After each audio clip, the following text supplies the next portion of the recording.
Okay, to get real numbers, I need to square root a positive number, and that will give me a real number.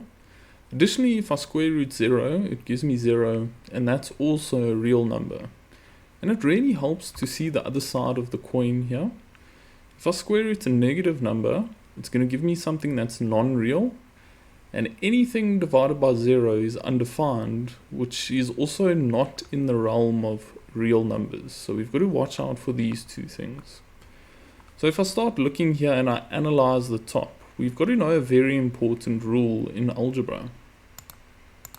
And that important rule is that anything squared will always be positive, or it could possibly be 0 if x was 0. 0 squared is just 0.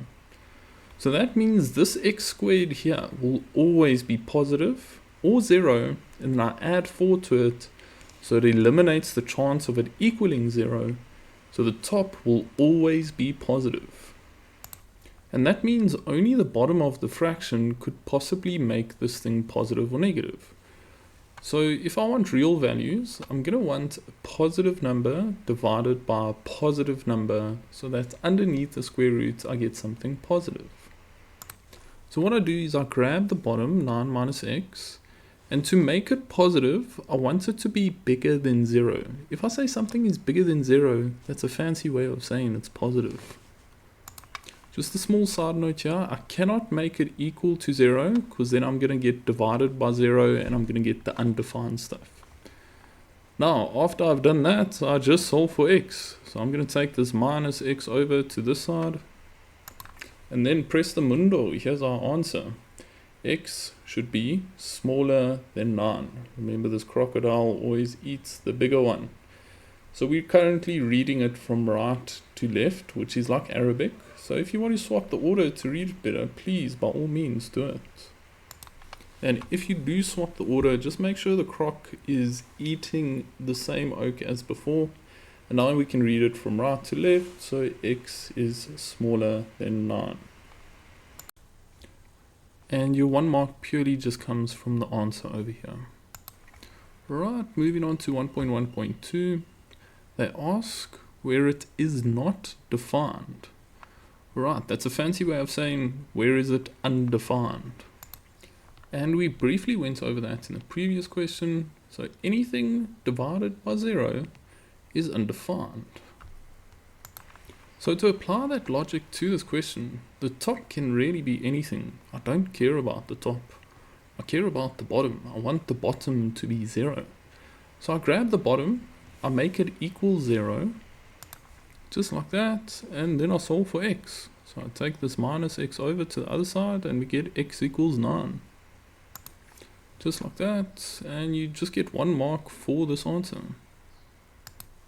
And there is a sneaky little way you can check this with your calculator.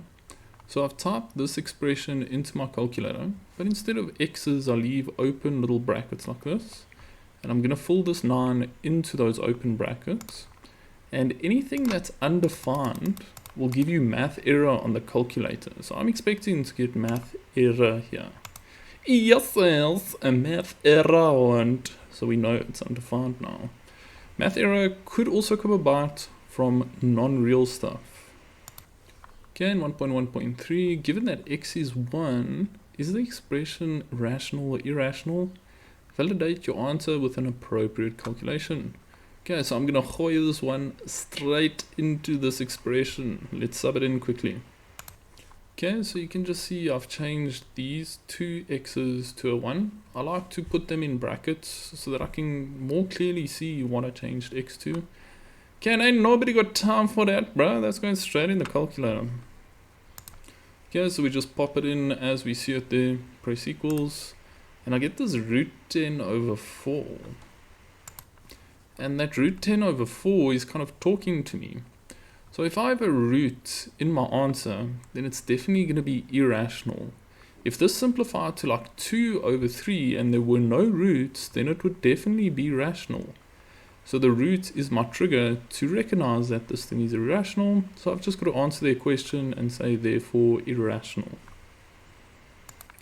For those of you brave souls out of there, I could have worked this out manually. So I could have said 1 squared is 1 plus 4 will give me 5, and 9 minus 1 will give me 8,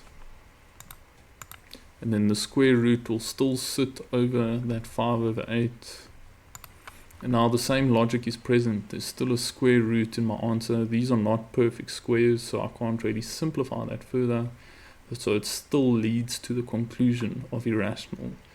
But why do all that hard work when your calculator can sort it out for you in a fraction of the time? Right, so let's see where the 1 mark comes from. Literally it just comes from the word irrational. Alright, on to the next question. Next question asks, determine a value of x for which the expression will yield a recurring decimal value. So recurring means repeating, and decimal value, let me show you what a recurring decimal value is. So it's something like this, 1.6666, and then that goes on forever. Could even be 2 repeating numbers, 2,23. Okay, now if we need to find a value of x, it's just a fancy game of trial and error. I'm going to start putting in values and seeing which one will give me it. So let's bust our calculator out. Okay, so the easiest value to start with is a crispy little kanda, my bro, a little 0. So I normally do like 0, 1, minus 1, 2, minus 2. So let's start off with 0. Alright, S to D, look at that, a recurring decimal. So if I make x 0, I'm going to get a recurring decimal. Your calculator just automatically rounds it off because it's got limited memory. But essentially this is 0.66666, and that 6 carries on forever. And we just need to show what x value we used to get our recurring decimal, and you simply just get 1 mark for the answer. We're going to chuck this 5 into k's place here. Okay, so as discussed, we just change this k to a 5 as they instructed us to do. And now I can see an x squared, so it's definitely a quadratic equation. It's already in standard form. Everything's on one side and it equals 0. So I can actually factorize straight away. So we're going to start factorizing. And I look at the number in front of x squared, it's a 2, and I'm going to write the factors of 2 underneath each other here. Luckily it's a prime number, so it's only got 2 factors, 1 and 2. And then I'm going to look at the factors of 5 and write them underneath each other over here. And then I'll go across the court like I'm serving in tennis. When I go across the court, I multiply. So 2 times 1 will give me 2.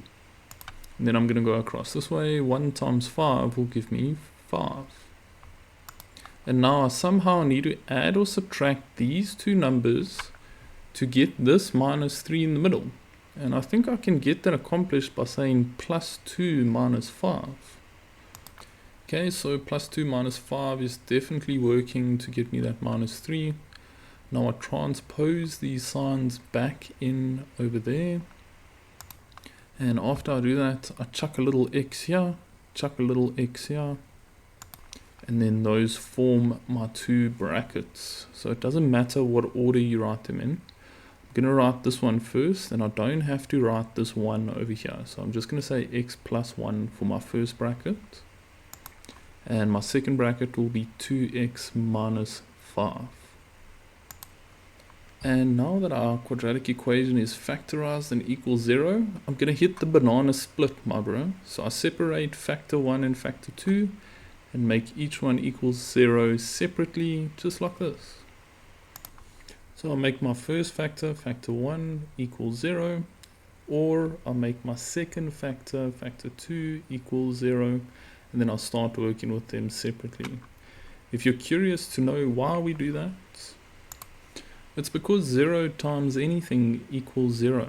So if I make this bracket or factor 0, I don't care what this bracket is. It can be anything at once. I'm still going to get 0, and it will maintain the integrity of the equation. It will make the equation true.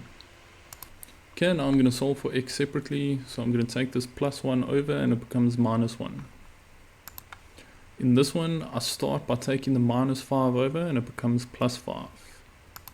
And then I divide both sides of the equation by 2 to get rid of this 2 over here.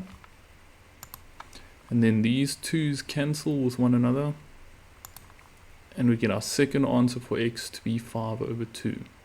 And then we've just got to separate the solutions with the word OR.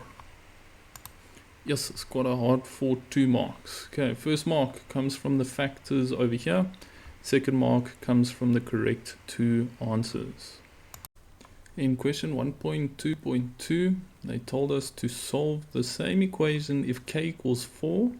And they gave you a massive clue over here. Correct 2 decimal places. The alarm bells are ringing, but for the quadratic formula. So if you see this, I want you to link it to this in your brain. You form a cognitive association, bro.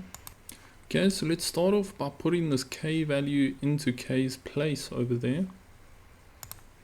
And after we've done that, before we use the quadratic formula, it needs to be in standard form. So I'm going to analyze, is this in standard form? It's in the right order, x squared first, x in the middle, and the number at the end. And it does equal 0, so it is in standard form. So we're going to go straight ahead into the quadratic formula. Bear in mind this is on your formula sheet, so you do not need to know it off by heart. And then we just need to quickly recognize our a, b, and c values. A is the number in front of x squared. B is the number in front of x, and make sure to take the sign as well. And c is the number without an x, and make sure to take the sign here too. Alright, now that that's done, let's start putting it into this crispy little formula. So I'm going to hit a x equals first of all. And then it's going to be minus b. So it's going to be minus, and then I'll put b in this bracket, so minus 3 goes in there. And then I'll chair the plus minus there. And then the first thing that goes under the root is b squared. Just make sure to use brackets. Okay, and then I've got a minus 4, and then I'm going to put a in this bracket over here. And lastly, I've got to put a c in this bracket over here. My c is negative 4.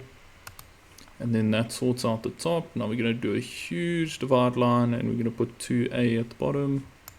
And now we finished with substitution. Now we go to our calculator. Okay, then we're going to type it in our calculator with the plus first. We're going to ignore this minus. So let me just take 6 years to type this in quickly. Yes, I feel like an old man after that. So you can see I've just done the plus one first. Okay, then I'll slap a equals there, and it gives me this. They want it correct to 2 decimal places, so I'm just going to have to S to D here, and then my 2 decimal places are going to be 2,35. And then do not retype the whole thing in your calculator. Just press the right button, up or right, keep going right, and change this plus to a minus, and then press equals and S to D, and there's our second answer, minus 0.85. Yeah, now we're finished. Okay, let's have a look where the 3 marks come from. So 1 mark for the correct substitution, and then 1 mark per pop for each answer. Okay, and what we want to do is make sure the square root is by itself. And it can have a minus in front or a number multiplied by it in front. But as long as you have one term with a root in it, you are safe to go to the next step of squaring both sides. So we just square both sides separately.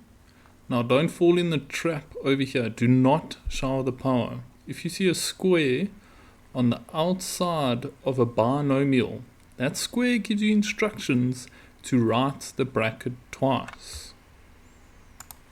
And the reason why we do that is so we can set ourselves up for foiling. If you're comfortable enough, you can foil straight away. And I'm going to do you one better. I'm going to write this bracket twice to show you how it simplifies. Okay, so if I write this bracket twice, then a minus times a minus is a positive. And if I have a square root multiplied by another square root, and they have the same thing underneath, then the square root just disappears. So from this whole ordeal, we just left with x minus 2. Another good way to see it is like this. So a minus times a minus is a plus. So that's why the minuses have disappeared. And then I multiply what's underneath the square roots. So I multiply those.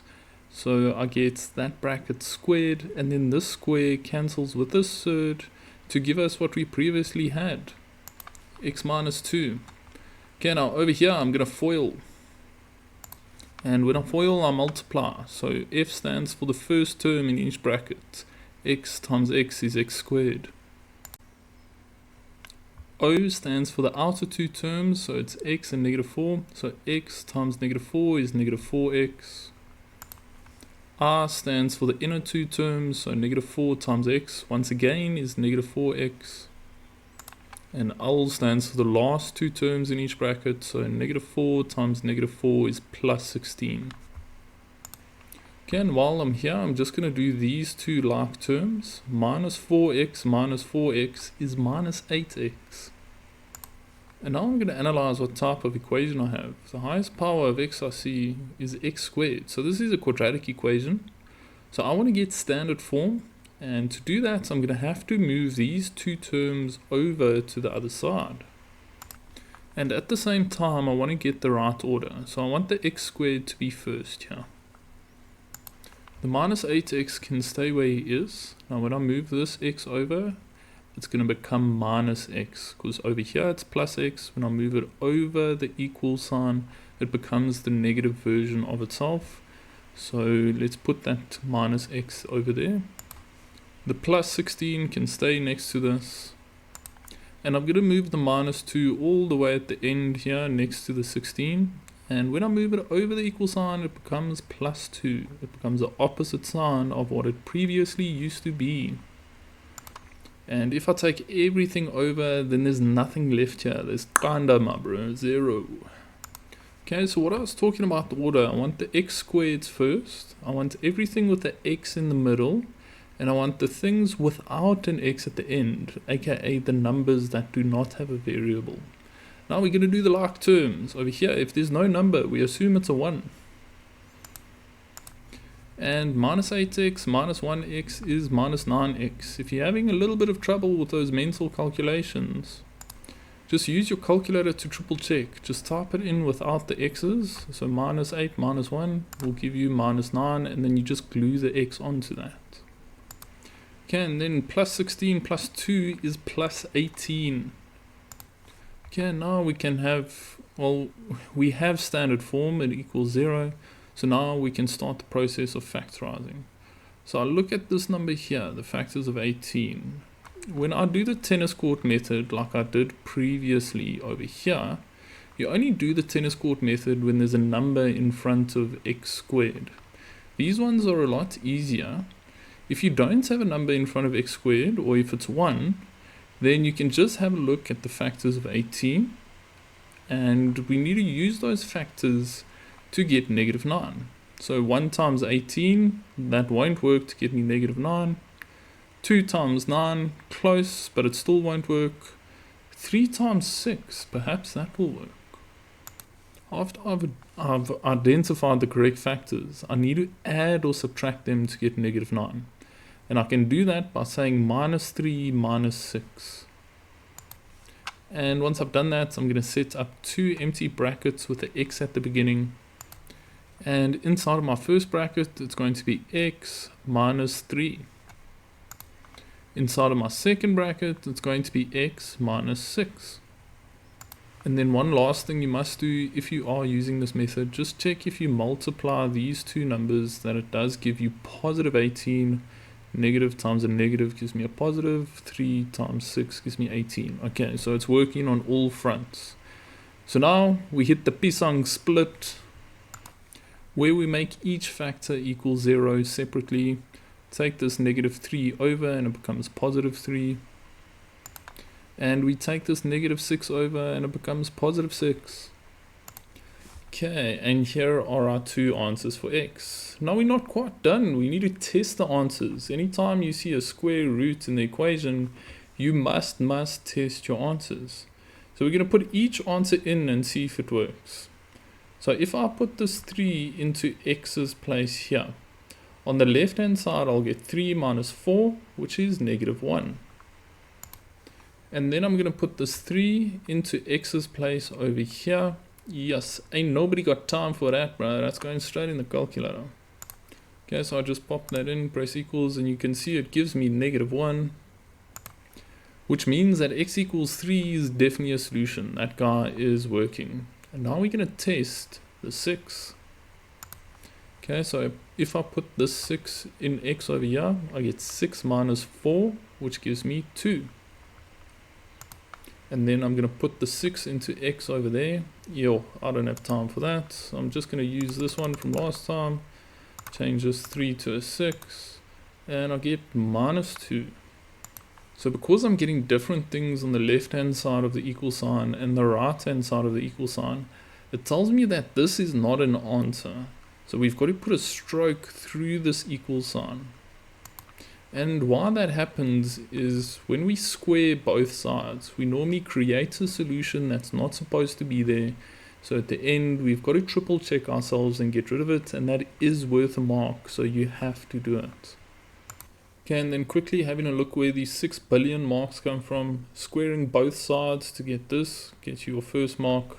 Standard form gets you your second mark. The correct factors get you your third mark.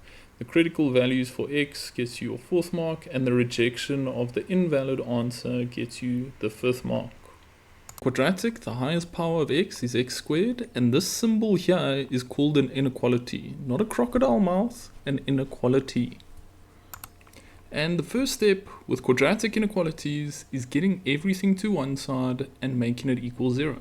So I'm going to take this 3x over, and additionally I'm going to take this 2 over. And I also want the correct order. So I want the x squared first, and then I'm going to move the 3x over here next to it, and it's going to become -3x when I take it over. Okay, then I'm going to slap the +4 next to that. And then we're going to chisenyonke this 2 over, and he becomes -2. And then the crocodile mouth, or the inequality, must still point the same way. And then I've got nothing left here, so it's a crispy little kanda, my bro, 0. Once that's out the way, we're going to dollar these like terms quickly. +4 minus 2 just gives me +2. Okay, once standard form is out the way, we're going to factorize a trinomial. And thank goodness, this is an easy one because there's no number here, aka there's a 1 there. So I'm going to look at the factors of 2. 2 is a beautiful little thing, it's a prime number. So 1 times 2 are the only factors. Okay, now I've got to think to myself, how does 1 and 2 add or subtract to get -3? And it looks like we have to minus both of them, so we say -1, -2. And now my 2 brackets that I'm going to factorize is going to be x minus 1 as well as x minus 2. Okay, now I'm going to get my critical values. Now if you don't put CVs in this line, you will get marked down. These are not the answers, they are just stepping stones to get the answers. Okay, and how we get the CVs is we take factor 1 and make it equal to 0. And then we yoink this -1 over and it becomes +1. Then likewise for factor 2, I grab it, make it equal to 0. I dollar this -2 over and it becomes +2. And now I have my 2 critical values, 1 and 2. Now we're gonna hit a young sketch here. We're gonna draw the parabola. Okay, so it's gonna be a stock standard happy face because the number in front of x squared is positive, aka it's a 1. And then with our critical values, the lower one goes on the left and the higher one goes on the right. And once we've done that sketch, we're going to analyze this inequality. It's asking you, where is this parabola above 0? aka where does this parabola have a y value that's bigger than 0? So this is the y-axis here. So I want to find out where this parabola is above the x-axis so that it gives me a positive y value. Okay, so we are inching our way closer. Okay, so this parabola has negative y values in between 1 and 2. And there's actually 2 places on the parabola where it's got positive y values, over here and over here. So we've got to actually have 2 separate answers. We've got to list them separately. So the first answer is whenever x is smaller than 1, I'm going to get these positive y values. And I write it just like this whenever x is smaller than 1. And then I'm going to set myself up to write the other one. So I'll put the word or, and then it's this region over here. So it's from 2 till infinity. So it's from 2 onwards. So it's whenever x is bigger than 2. And we list it just like this whenever x is bigger than 2. And yeah, we are done. Okay, let's have a look where these 4 marks come from. So first mark comes from standard form, boss. Okay, second mark comes from your factors, and then you get a mark a pop for each answer. And then just before I go, the answers can also be written like this. I can say x is an element from minus infinity all the way to 1, or x is an element that starts at 2 and goes on to infinity. So it's like saying from minus infinity all the way to 1, and then from 2 all the way to infinity. And to shorten up that notation, you can do this. You just separate the 2 brackets with the word or, and there is a symbol for or in maths. It looks like a capital U without a tail. So yeah, it can also be written like that. Next up, we have to solve simultaneously for x and y. So we're going to start with the easier equation. This one looks more complicated because of these squares on x and y. So we're going to start with this equation. Now I can either choose x or y. I'm going to make quite an informed decision based on the numbers in front. This one has a 2 in front, which makes life more complicated. This one does not have a number in front, aka it's a 1. So I'm going to choose to work with y. So I want to get y on its own, so we're going to choose in yonke this 2 over to that side.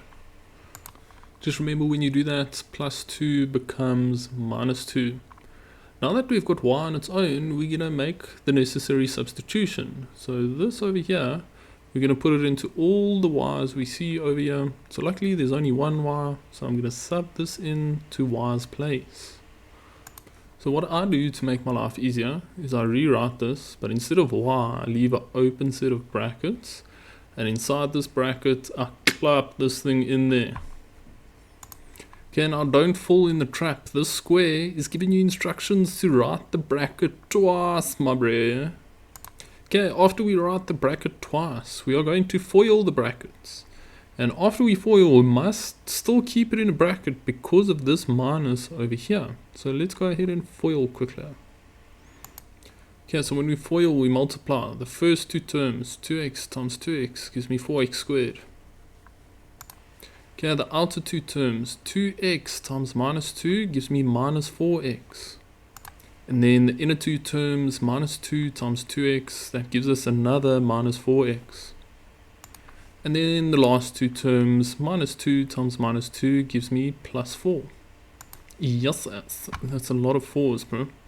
Okay, while I'm here, let's quickly do these like terms. Minus 4x gives me minus 8x. Okay, after we dollar the like terms, we're going to distribute this negative into the bracket. And then a nifty little shortcut, if you distribute in a minus in a bracket, the signs inside the bracket just change. So this was positive 4x, now it's going to be minus 4x. Minus 4x squared, sorry. Okay, a minus times a minus is a plus, so we're going to get plus 8x. And a minus times a positive is a negative, so we get minus 4 at the end there. Okay, once that's done, we want to get standard form. So we want to get all of these terms over to that side, and we want the correct order. So I'm going to move the x squared first, and he's going to become positive 4x squared. And then while we're here, let's quickly do these like terms. 2x squared plus 4x squared is 6x squared. Okay, now I'm going to target the x's. I've located one here, move it over, it becomes minus 8x. And then I'm going to move the 2 and the minus 4 over quickly. And don't forget the equals kinda at the end here, bro. Okay, minus 2 plus 4 is positive 2. So I'm going to simplify the like terms to plus 2 there. Alright, now, I'm not quite at standard form just yet. I can see all of these are even numbers. So all of them are divisible by 2. And that's exactly what I'm going to do. I'm going to divide them all by 2, and then finally we've reached standard form. Okay, 6 divided by 2 is 3, and then I slap the x squared on there. Minus 8 divided by 2 gives me that minus 4. 2 divided by 2 is 1. 0 divided by anything is 0. Sure, this question goes on, hey? Right, now we're going to factorize this guy. And this is quite a difficult trinomial to factorize because the number in front of x squared is not 1. So we've got to set up a tennis court. Luckily 3 is a prime number, so I'm going to put 1 and 3 underneath each other. And then I have to use the factors of this guy, this 1 at the end. So luckily 1 only has 2 factors, 1 and 1. So I'll put those underneath over here. And then I'll go across the court like I'm serving in pickleball, and I'll multiply. 3 times 1 just gives me 3. And then I'll go across the court down here and multiply. 1 times 1 just gives me 1. And now I've got to ask myself, how do I add or subtract these to get this number in the middle, minus 4x? Looks like we're going to have to hit the old minus 3, minus 1 gives me minus 4. And then last thing, I clap a little x here, clap a little x here, put these signs back in, and then I've got my 2 brackets. Okay, so the first bracket will just be x minus 1. I don't have to write this 1. And the second bracket will be 3x minus 1. Okay, after we get the brackets, you know the drill by now, bro. Factor 1 and factor 2. I make them both equal 0 separately. So I make factor 1 equal 0 or factor 2 equal 0. Okay, on this side, I'm going to grab this minus 1, take him over, and he becomes plus 1. So we get x equals 1. And then with factor 2, I'm going to take this minus 1, take it over, it becomes plus 1. 0 plus 1 is just 1. And then I divide both sides by 3 to get rid of this 3 over here. And then these 3's cancel with each other, and it just leaves me with x equals a third. And now the x values are done. But we still have to get the y values. Don't forget the y values, bro. Right, so I'm going to do them on the side here. Yes, this is taking up like 16 pages, bro. And the best equation to come back to is this one. So I'm going to grab this equation. I'm just going to write the y equals in front. And it's going to take on this order now. Y equals 2x minus 2. 2x minus 2 equals y. They're the exact same thing. So I'm going to replace this x with my first answer for x. So I'm going to replace it with a 1. And then 2 times 1 is 2. 2 minus 2 is 0. Don't take chances. Triple check yourself. It is kinda indeed, my bro. And then I'm going to grab this equation again. Y equals 2x minus 2. And I'm going to replace this x with my second answer for x of a third. So let's go ahead and replace him quick. Okay, and then ain't nobody got time for that, bruh. Slap that straight in the calculator, dollar the equals, and we get minus 4 over 3. And after 6 long years, we are finally finished with this question. And let's have a look where these 17,000 marks come from. The first mark comes from getting y by itself, aka making y the subject of the formula. The second mark comes from substituting that into this equation. Third mark comes from the crispy standard form over here. Fourth mark comes from the correct factors that we got through the tennis court method. The fifth mark comes from our x values, both correct x values, and the sixth mark comes from the correct y values. So let's have a look at our nature of roots formulas. So the nature of roots formula is b squared minus 4ac.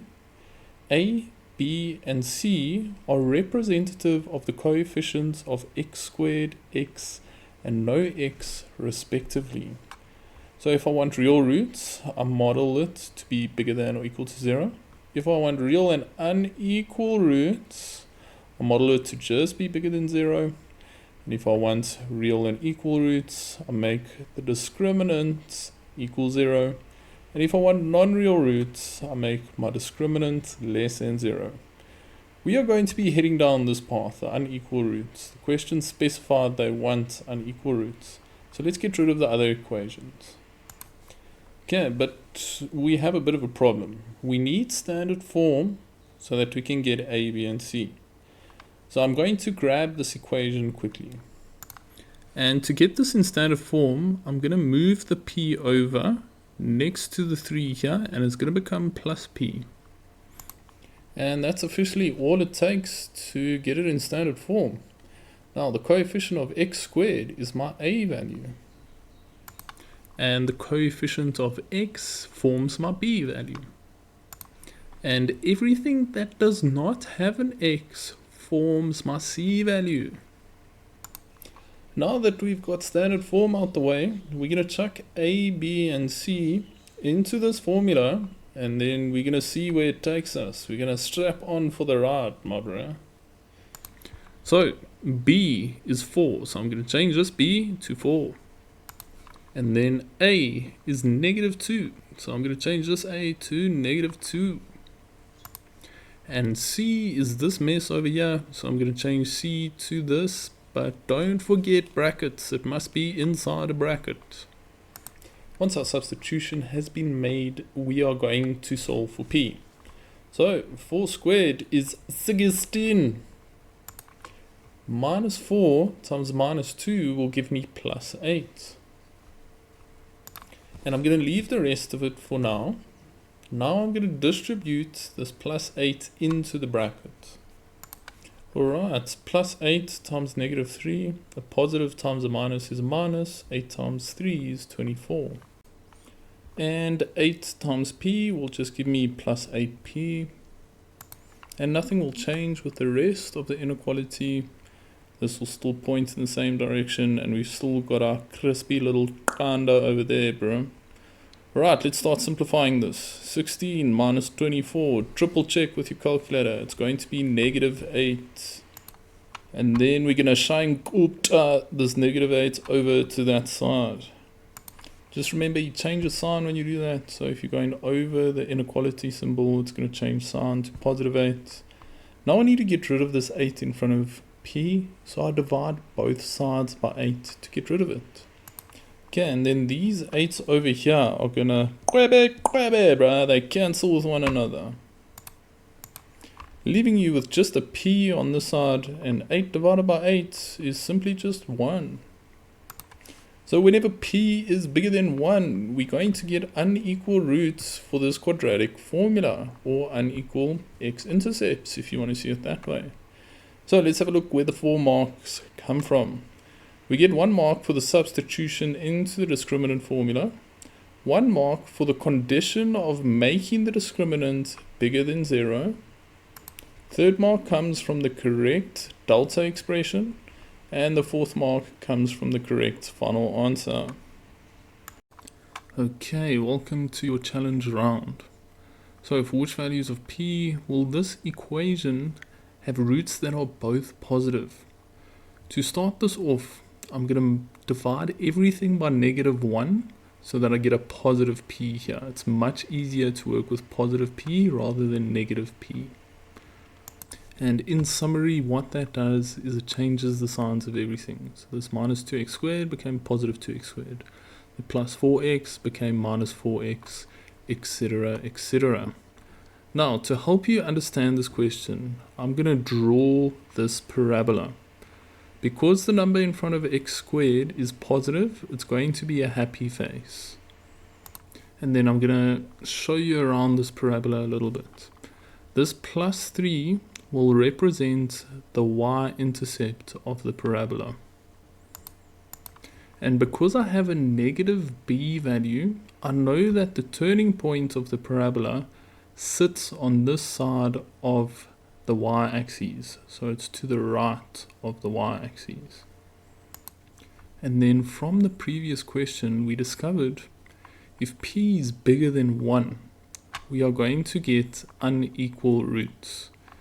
So how you should picture this is p is a horizontal line, and if I place that horizontal line anywhere above 1, I'm going to get unequal roots.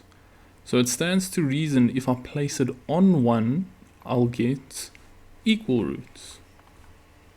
So the parabola won't actually look like this.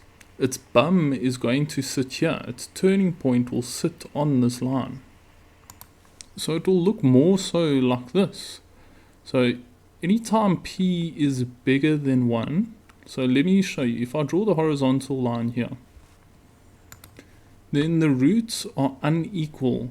I get unequal x values for the roots.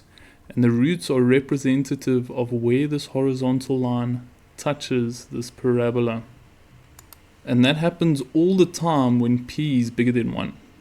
So if I put the horizontal line back down here on the turning point, then what I can do is draw that horizontal line anywhere in between 1 and 3, and it's going to give me positive roots. And just to illustrate that a little bit better, let's say p was 2, and I draw it there, then we can see that these x values are positive x values, which means I'm going to get positive roots. If I had to put the vertical line up here past 3, then what's going to happen is one of my roots will actually give me a negative x value, and the other root will give me a positive x value. So I can't put p above 3. That will be true no matter how far I move the horizontal line upwards. So in summary, I want p to be anywhere in between 3 and 1. And I state that like this. P must be smaller than 3, but at the same time bigger than 1. Yes, this question was some other type of nasty stuff, my bro. And then to quickly have a look at your 2 marks, any valid method gets you your 2 marks here. You've got wiggle room to be a bit creative with the solution. And then in question 1.6, we need to show that this monstrous equation has no real roots for p and q, is an element of real numbers, and q cannot equal 0. So let's walk through how we're going to do this. So we are going to have to sub a, b, and c into the nature of roots formula. But there's a problem. This thing is not in standard form quite yet. So that's going to be mission number 1, is to get this equation into standard form. So let's go ahead and do that.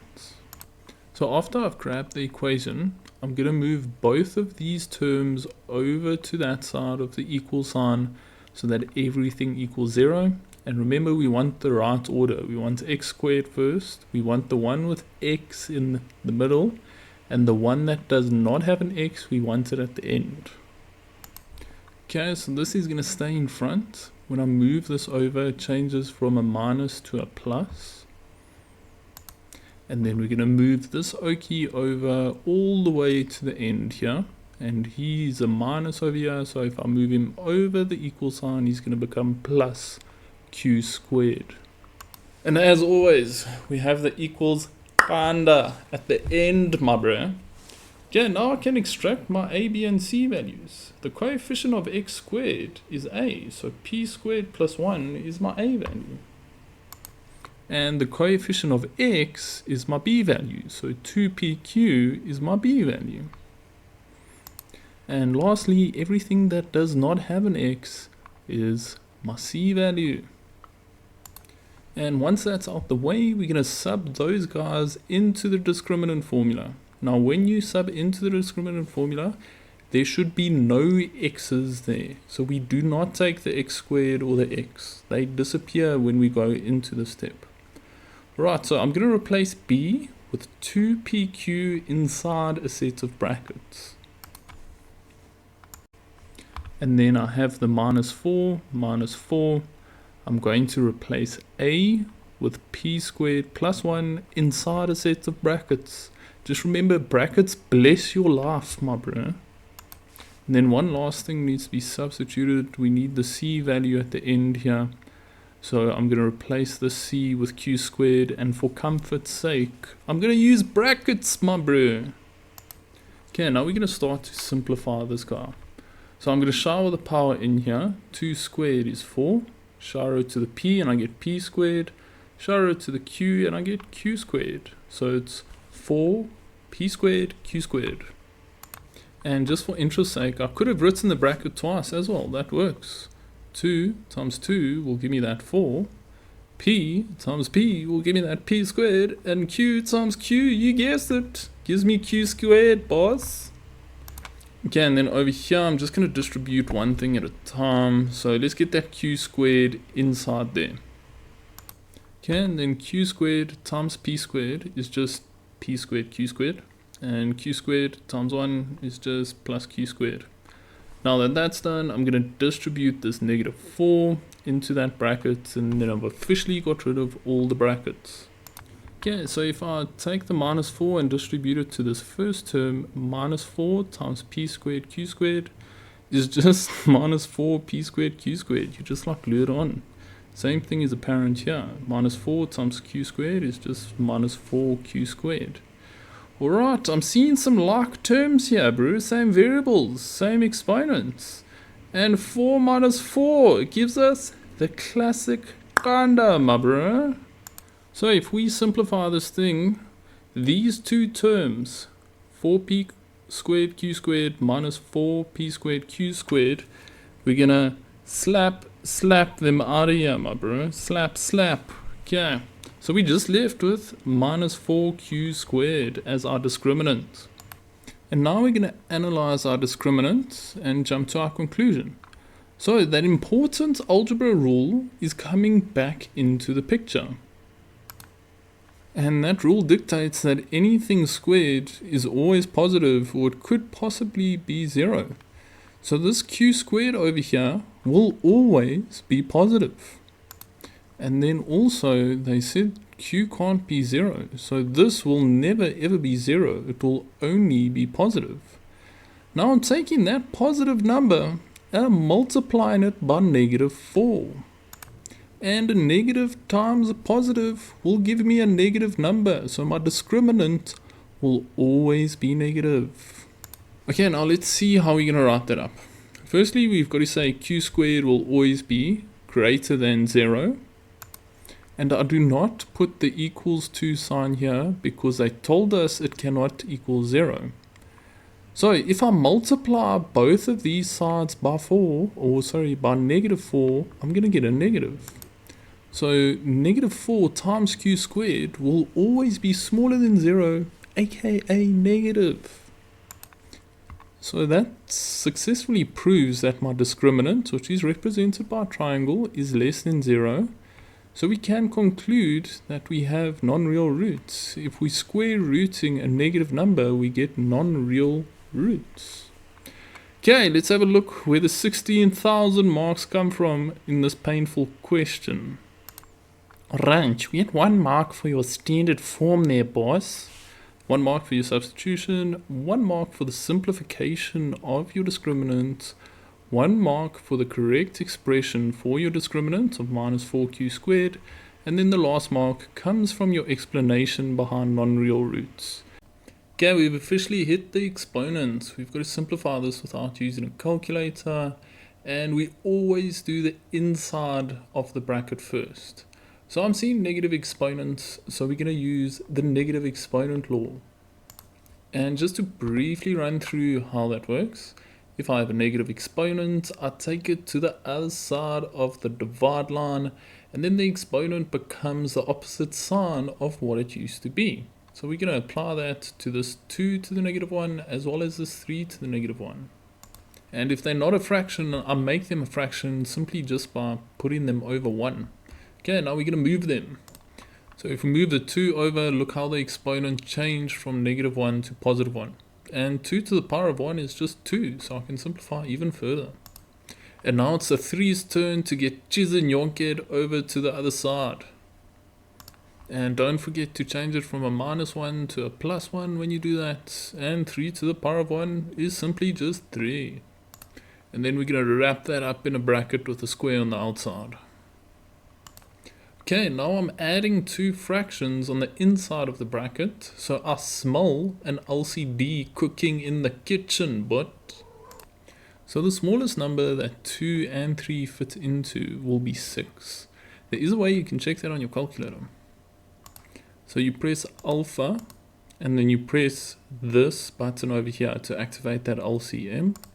and then you hit a 2, and then you separate it with the semicolon. So you press shift, semicolon, then you press a 3, close up that bracket, press equals, and it tells you the lowest common multiple of 2 and 3 is 6.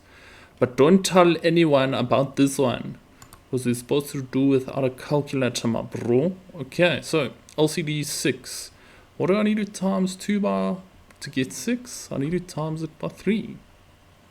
And whatever I do to the bottom, got to do to the top, my chum. So 2 times 3 gives me that 6 over there. 1 times 3 gives me that elegant little 3 over there. Okay, what do I need to times 3 by to get 6? I have to times it by 2. And now I want to morph them into like one big fraction like this. And you really want to get comfortable enough to do that all in one step. It's a very powerful tool in maths. So we are going to be left with 5 over 6 squared. And now I'm going to shower the power to the top as well as the bottom. And I'm just going to take a couple of seconds to over explain this so you understand it. So that 5 is actually a 5 to the power of 1. And that 6 is actually a 6 to the power of 1. So when I shower the power, I'll multiply exponents. So if I shower the power to the top, it becomes 1 times 2, which is just 2. And when I shower it to the bottom, same thing happens. 1 times 2 is just 2. And then 5 squared is 25. And 6 squared is 36. And now we claw, bro. We finished, man. Alright, so they didn't say we can't check our answer with the calculator. Hint, hint, nudge, nudge. So let's slap that in the calculator and see what it gives us. Okay, so we clap that in, press equals, and then it jizz in your case, my answer there. So now I know without a shadow of a doubt, I am correct, my bro. Okay, and the 3 marks come from converting these exponents to fractions, the simplification behind the fractions inside the brackets, and 1 mark for the final answer. And this minus is actually telling me something. That eventually down the road, I'm going to need to factorize in order to simplify this fraction. But there's quite a few things we're going to have to do before that. So I see some composite numbers, this 4 and this 4. And firstly, I'm going to prime factorize them. Okay, so this 2 will stay over there. And then if I prime factorize this 4, I get 2 squared. So I just changed the 4 to 2 squared. Just remember to keep it wrapped in brackets. And there is a way to check that with your calculator. So you press 4 and then equals. And then you press shift, and then you see that fact over there. So we press this button and it shows you prime factorized 4 will give you 2 squared. Very useful tool. Okay, now I see another 4 over here that is going to get prime factorized as well. And just remember, brackets bless your life, my bro. Okay, and then nothing else about the structure changes. This 4 is still being raised to the power of x minus 3 as we saw it over there. Okay, now we're going to analyze the bottom, see what we can do with the bottom. And at the bottom here, I can see we're multiplying the same bases, so we will be using exponent law 1. If I'm multiplying the same bases, then I add their exponents together. So I'm going to do exactly that with the bottom over here. And if I say x plus x, that's going to give me 2x. Okay, and that's step number 1 out the way. Okay, now these brackets are bugging me. I want to find a way to get rid of them. And we are going to get rid of them with exponent law 4. If I've got an exponent raised to another exponent, then I multiply those 2 exponents to simplify further. Okay, but this one's got a bit of a twist. I'm saying 2 times this whole thing. So I've got to distribute that 2 to both of them. And when I distribute, I multiply. So this 2 will just stay there. And then 2 times x is just 2x. So I'm going to get 2 to the power of 2x next to that. And then 2 times 2 will give me a plus 4 over here. Okay, now we're going to shower the power over here. 2 times x is 2x. 2 times negative 3 will give me negative 6. And the bottom is just chilling. He's like, leave me alone, dude. Okay, and now we're going to need to split these up in order to factorize. So let me show you what I mean by split them up. So it's the exponent law we saw earlier, that if I multiply like bases, you add the exponents, but we're going to do that backwards. If we're adding the exponents, we split it up into two like bases where they raise to the power of each exponent separately. So we're going to be using the reverse version of it. Okay, and then just to illustrate how that's done with this first one. So my first one is going to be 2 to the power of 2x, represented over there. Then the second one is going to be 2 to the power of 4, represented over there. Then I'm going to slap this minus sign over there. And then we hit the banana split with this guy as well. So the first one will be 2 to the power of 2x. And then the second one will be 2 to the power of negative 6 over there. And then the bottom's just chilling. Okay, and after that tedious work has been done, we are ready to factorize, my friends. So if I have a look at the top of the fraction, I can see that they have this 2 to the power of 2x in common. So I'm going to remove it as a common factor. And how we do that is we write it in the front like this, and then we open up a bracket. Then we're going to see what's left over. I removed this 2 to the power of 2x as my common factor. So there's a 2 times 2 to the power of 4 left over with the first term. Okay, the minus will stay in the middle. And from the second term, I removed this, so I'm only left with a 2 to the power of minus 6 in the second term. And then the bottom chills for one last time. And then here comes the satisfying part. You see the 2 to the power of 2x and the 2 to the power of 2x. I can cancel them. Slap, slap. And you can only cancel when it's outside the bracket, when you have one term over one term. And while we're here, let's quickly simplify this. So I'm seeing I'm multiplying like bases, so I'm going to add their exponents. If this 2 does not have an exponent, we assume it's 1. And 1 plus 4 will give me 5. So I'm going to get 2 to the power of 5 minus 2 to the power of negative 6. Okay, now we're going to start simplifying. 2 to the power of 5 is 32. Triple check with your calculator if you're not too sure. Okay, 2 to the power of 6 is 64. But since it's 2 to the power of negative 6, it's going to be 1 over 64. Because of that negative exponent law that we did discuss in the previous question of how we change 3 to the negative 1 into a third. And then we've got to do that without a calculator. So the easiest way to do it is like this. I break this 32 up into 32 plus 1. And then I change this 1 into a fraction of 1 over 1. And then I want to find an LCD between these two fractions. It's going to be 64. So I have to times the top and bottom by 64 here. And 1 times 64 is just 64. Same will happen at the bottom. So it will convert to 64 over 64. And now that we've got the LCD, we're going to like morph these into one big fraction like so. And 64 minus 1 is 63. And then we can write this as a mixed number. 31 plus 63 over 64 is just 31 and 63 over 64, like this. It's almost like saying 1 plus a half is 1 and a half. It's kind of the same principle that's happening over here. Alright, so there is our final answer. Quite a hard for 3 marks in my opinion. Let's have a look where they're coming from. Okay, so 2 marks are going to come from the correct factors in this line, and then you're just going to get 1 mark for the answer. So me personally, I would kind of use my calculator to help me save time over here, because doing this all in your head is just going to waste up a lot of time. So with BODMAS, we always do what's inside the brackets first. If we have nested surds like this, we do the one on the very inside first. So this 3 to the minus half, I'm going to leave it there. And I'm going to start focusing on this root 12. Okay, now how I simplify that root 12 is actually quite complicated. So I've got to ask myself, what perfect square will fit into 12? And you can't use 1. So I ask, does 4 fit into 12? It does indeed, my friend. So we found the perfect square that fits into 12. And then I ask myself, 4 times a number should give me 12. So 4 times 3 will give me 12. And now I'm going to use a Surd law. And Surd law 1 states, if you have 2 factors underneath a big square root, you can expand the factors into 2 separate square roots.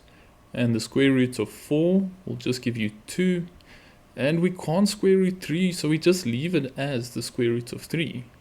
So this root 12 will simplify into 2 root 3. And you want to kind of get comfortable enough to do that all in one step.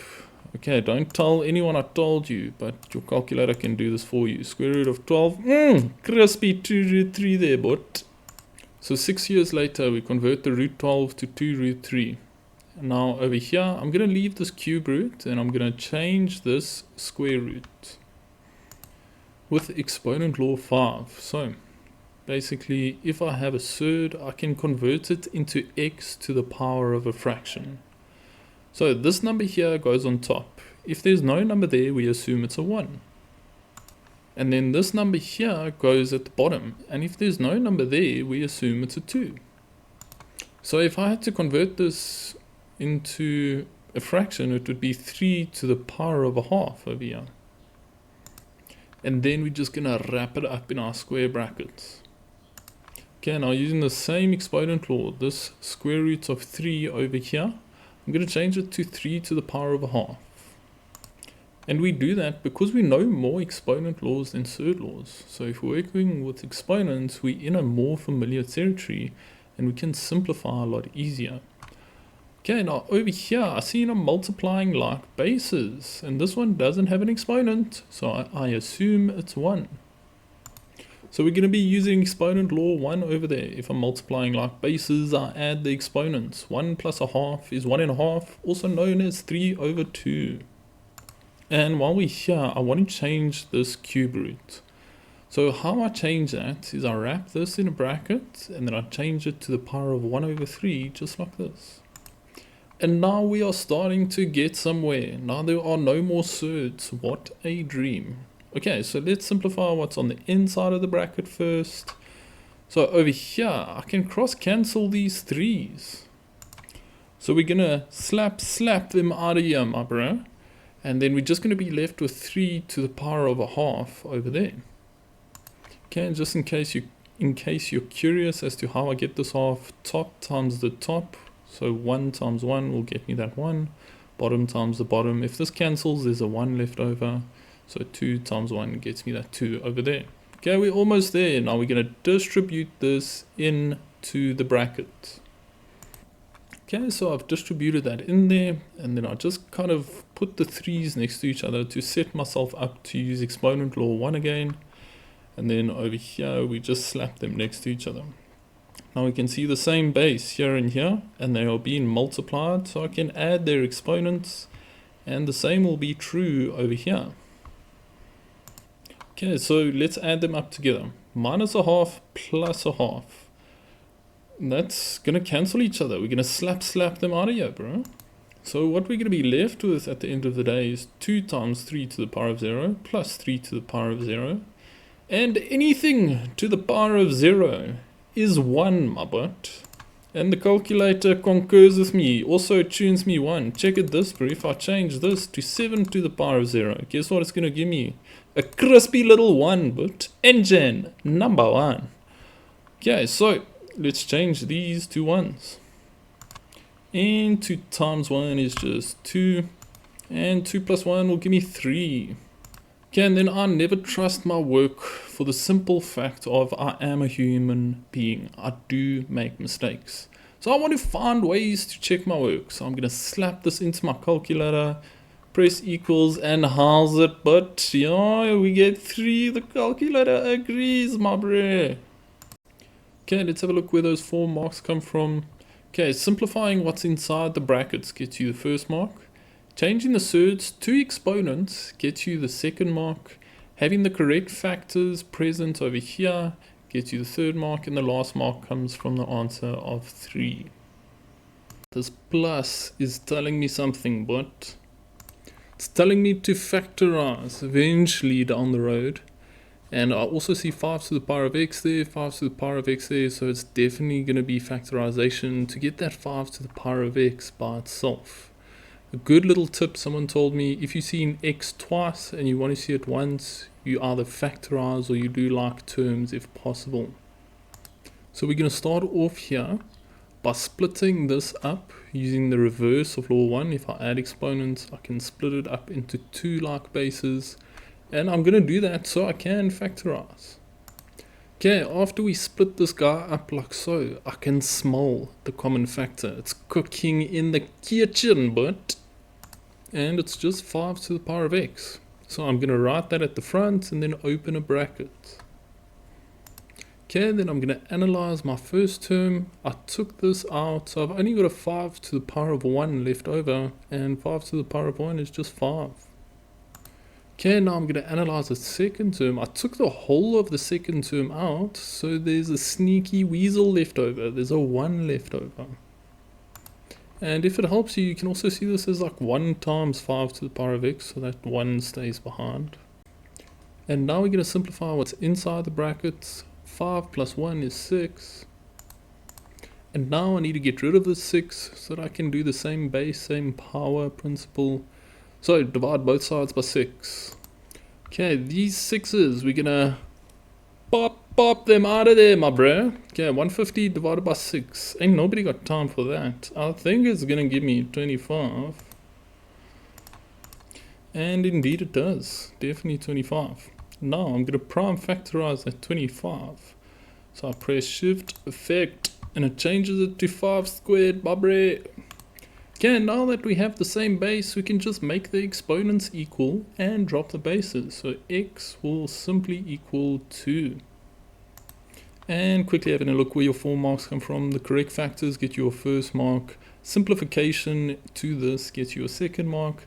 The base of 5, changing that 25 to 5 squared gets you your third mark. And the answer of 2 gets you your fourth mark. And before I go, there's one thing I want to go through with you. Remember, these are equations. You can check them with your calculator. So what you do is you retype the left-hand side here, but instead of x, you leave open brackets like that. And then you're going to put your answer of x in. So my answer for x was 2. So if I put that in to both of these empty little brackets, then it should give me 150. And it does. Yourself, what a dream. We have x raised to the power of a fraction. And when that happens, what you want to do is you want to get the power by itself. So I want to get this thing by itself. So the power is the base raised to the exponent. So that's what I want to isolate, aka get it on its own. So I need to get rid of this 2 over here, and I'm going to accomplish that by dividing both sides by 2. Okay, and then these 2's over here, we slap them out of their butt, and we just left with our power. 16 divided by 2 will give me 8 on this side. And now I'm going to prime factorize the 8, so I'm going to convert it into 2 cubed. And then I have to implement a very special method of solving these. So what I'm going to do is raise both sides of the equation to the power of this fraction, but the flipped version of it. So I'm going to flip and raise both sides like so. Okay, so I raise both sides, wrap them in a bracket, and then you see this was 3 over 4, and now I flip it to get 4 over 3, and whatever I do to one side of the equation, I have to do to the other side of the equation. And then we're going to use exponent law 4 to simplify. If I have an exponent raised to another exponent, I'm going to multiply the exponents. So I'm multiplying these fractions as well as this number and this fraction. So if I'm multiplying these two fractions, I can actually cross cancel. So what we're going to do is the 3's over here, we're going to slap them out of there.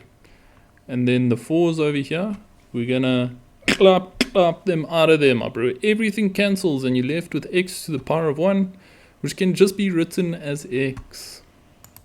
And now it's the 2's turn to get chiz in your head. Okay, I'm going to convert this 3 into a fraction by putting it over 1. And then these 3's will cancel. So we slap them out of there. And then I'm just left with 2 to the power of 4 on the side. And 2 to the power of 4 is 16. And then just quickly having a look where your 3 marks come from. The method of raising both sides to the reciprocal of this exponent gets you your first mark. Getting x by itself gets you your second mark, and your final answer of 16 gets you the last mark. Rounding out question 2, we've got to rationalize the denominator. You see here there's a square root in the denominator, so it's irrational. But over here there's no square root in the denominator, so it's rational. So if they say show that in the question, you're only allowed to work with the one side. So we're going to grab this side and only be working with this side. And then to rationalize the denominator, I need to multiply by root 2 to get rid of this root 2. And whatever I do to the bottom, I have to do to the top. Okay, and then at the top, it's important to realize I'm multiplying this whole thing by root 2. So I'm instead going to wrap it in a bracket and distribute the root 2. Yeah, it's much better. Okay, 9 times root 2 is just 9 root 2. And then I'm going to say root 2 times root of 54. And then at the bottom, the 6 can chill there. And then I'm just going to say root 2 times root 2 next to that. I'll explain what to do in the next step. So in the next step, that 9 root 2 can stay as is. I can't really simplify that more because 2 is a prime number. And I'm going to be using Surd law 1 to simplify these two guys. So it states if I have two separate roots and I'm multiplying them, I can combine it into one big square root and multiply them together underneath the roots. So over here, 54 times 2 gives me 108. So I can simplify that to the square root of 108. And then at the bottom, I'm going to do a similar thing with these 2's. So I'm going to morph them into one square root with 2 times 2 underneath. That'll give me a 4. And the square root of 4 is just 2. So root 2 times root 2 just gives you 2. Okay, now the 9 root 2 is just going to chill. And then to simplify this root 108, I want to find the biggest perfect square that can fit inside of that. So let's have a look at our perfect squares. Okay, so if I analyze my perfect squares, I think the biggest one that can fit in is 36. Let's quickly just double check that. Alright, we're good, it fits in 3 times. So I can say 36 times 3. And at the bottom, 6 times 2 will give me 12. Okay, and then these two guys can just chill because I've simplified them all the way. Over here, I'm going to use a Surd law to split that up. Okay, and then just running through that Surd law one last time, I can split up my different factors into 2 separate square roots. So I'm going to split this up into the square root of 36 times the square root of 3. Right, and while we're here, the square root of 36 is just 6. Okay, and we are almost there. Now, I look at the top and I can see multiples of 3. 9 and 6 are both divisible by 3. So there's a highest common factor in the mix. And now we're going to quickly yoink that 3 out of there. So I'm going to put the 3 in front and then open up a bracket. Okay, and then 9 divided by 3 will just give me 3, and the root 2 stays glued to that. Okay, I'm going to keep the same sign because my common factor is positive. And 6 divided by 3 will give me 2. Yes, sis, how's it, but? And then we just clap that root 3 onto the 2 here, and the over 12 will stay. And now there's one last thing left to do. I can cancel things on the outside of the brackets. So 3 can fit into 12 4 times. So the 3 will cancel and I'll be left with a 4 at the bottom. And additionally, these brackets can disappear because they're not being multiplied by anything anymore. And we've arrived at the final answer. And your 3 marks in this question, 1 will come from multiplying by that root 2 over root 2. The next will come from simplifying this mess into this pretty little thing. The 3rd mark comes from your factorization, and you don't get marks for this because they gave it to you. So we need to know what we're adding or subtracting every time. And a quick way to figure it out is you take the one on the right, you put that first, and then you minus the one on the left over here. And we can see that gives us minus 7. So we're subtracting 7 every time. So to get the fourth term, I'm just going to say minus 10, minus 7, and it's going to pop out the fourth term to be minus 17. And we simply just write it down as they instructed us to, and say term 4 has value of minus 17. And you're just going to get 1 mark for your answer over there. Now we've been asked to get the general term of the number pattern in the form Tn equals an plus b. So I'm going to grab this quick. And a and b are placeholders for the following two things. So a is a placeholder for the constant difference. We got that earlier to be minus 7. So I'm just going to change a to minus 7. And we get b by saying the top minus the bottom. So this top number minus this bottom number. And you must just be careful. You must wrap the bottom number in a set of brackets. So top 4 minus the bottom negative 7. Dollar the equals, and we get alf, my bro. And then we're done. That's your general term. And you just get 1 mark a pop there. And just bear in mind that only works for arithmetic patterns. So if you have the same constant difference every single time. And now we need to calculate the number of terms of the pattern. So what I'm going to do is grab my general term. And I'm going to put the last term of the pattern into Tn's place, so that it tells me what term this is. So if this is like the 60th term, then we only have 60 terms in the number pattern. So I'm going to replace Tn with minus 227 and see where it takes me. And now the mission becomes to get n on its own. So I'm going to yoink this 11 over. And don't forget to change its sign when it goes over the equal sign. See how it's minus 11 now. Okay, and then don't take chances. This goes straight in the calculator, my bro. And that gives us a tasty little minus 238. And now I just need to get rid of this negative 7 by dividing both sides by it. And then these minus 7s over here will cancel with one another. Slap the left hand side into your calculator and you get 34. Which means there are 34 terms in this pattern.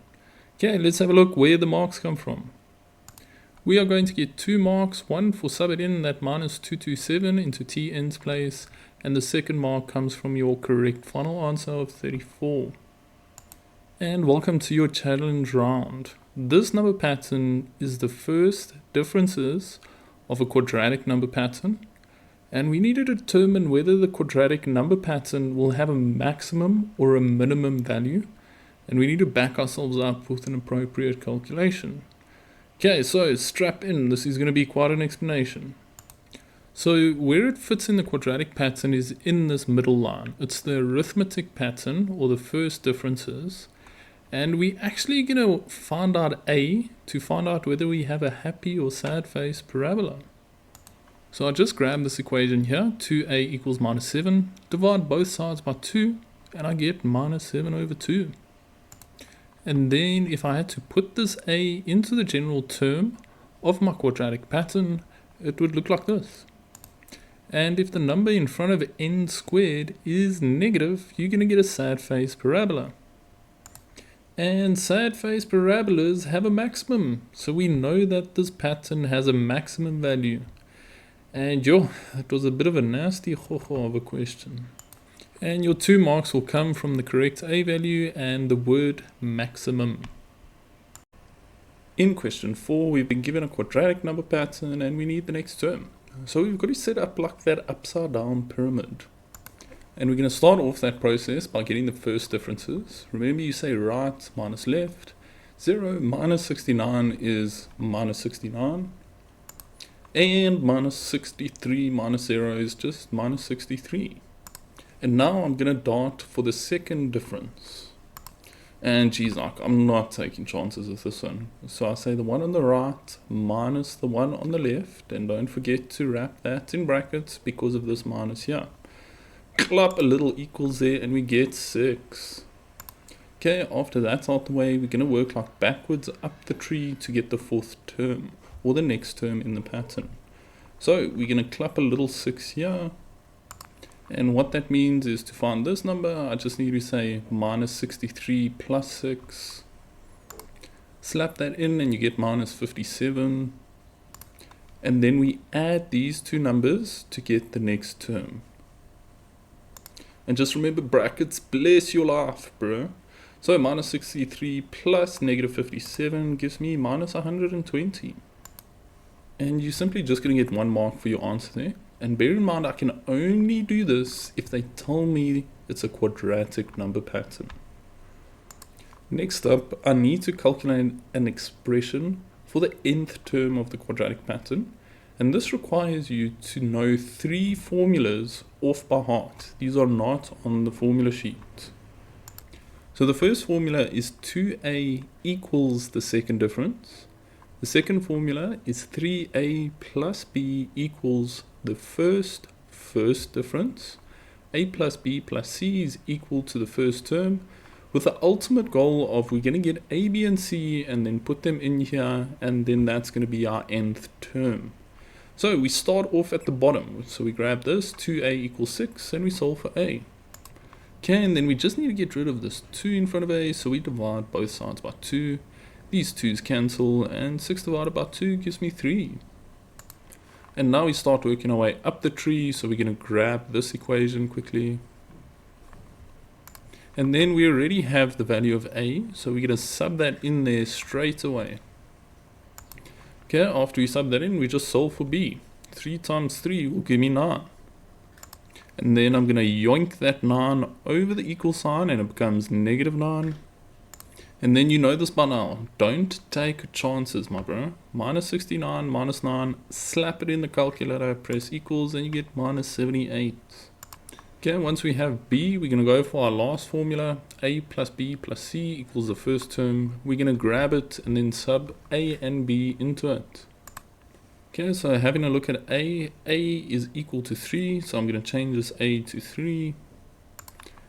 B has a value of minus 78, so I'm going to change this b to minus 78. And now we're simply just going to solve for c.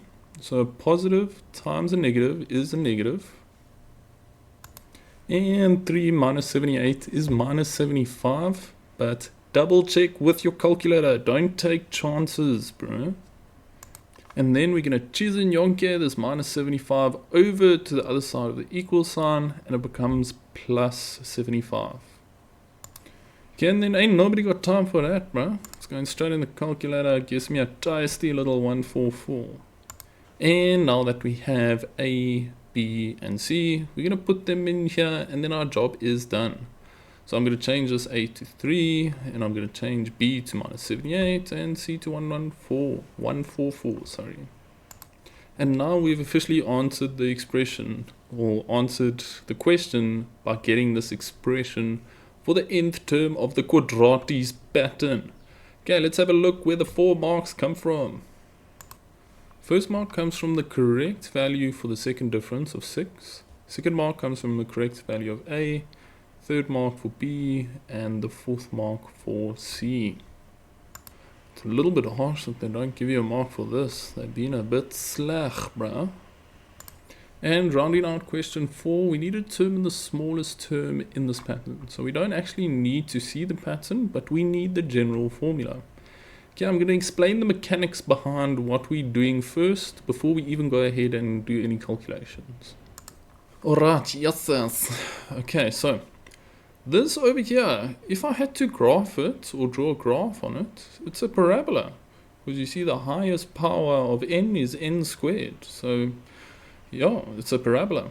And with the parabola, if you get your turning point, it gives you the smallest y value or the smallest term in the pattern. Another way of saying that is the minimum y value. They often try to change the words to try to confuse you, but it all means the same thing in this context.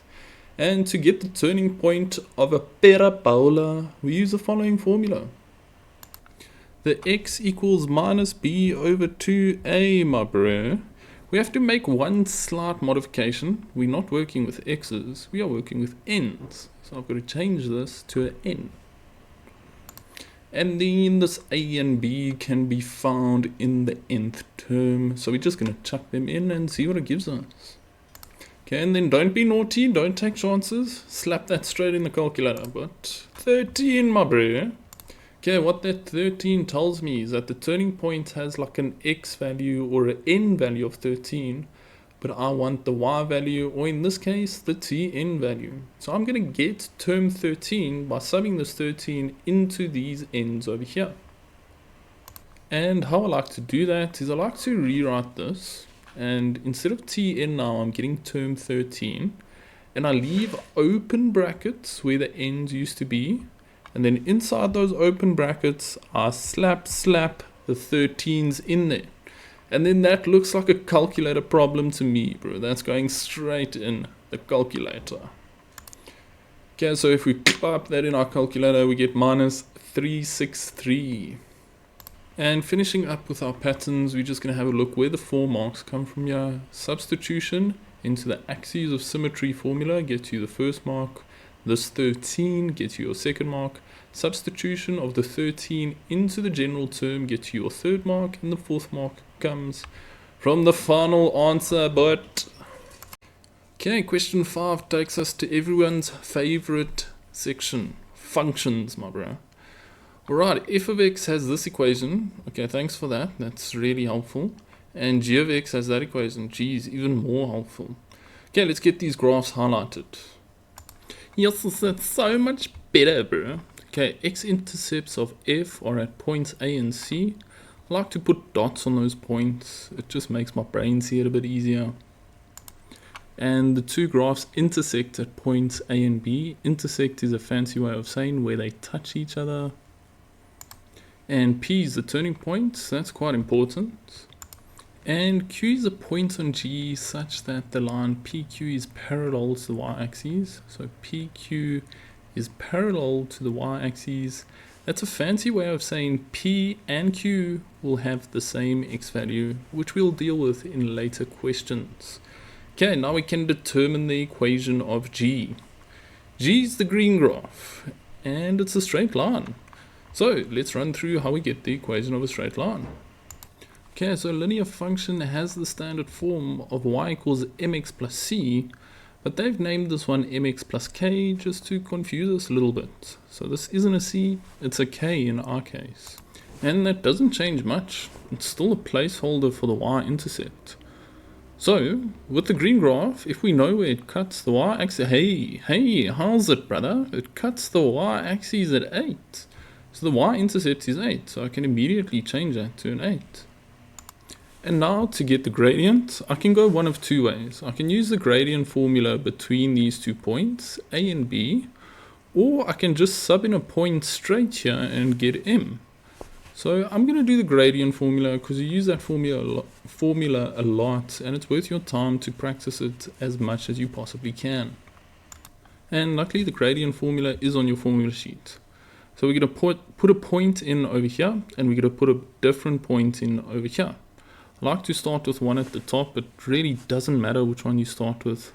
So I'm going to put B in here. So 8 will go here and a 0 will go here. And now I've got to use a different point on my line. So I'm going to go down to A. So the y value there is 0 and the x value is minus 4. So I'll put a 0 here and a minus 4 there. Okay, and then if we just pop that in our calculator or work it out mentally, I would personally pop it in my calculator, as you know by now, we're going to get 2. And that makes a lot of sense because this is going uphill. So I'm expecting a positive gradient. So now that we know the gradient, we simply just put it into m's place.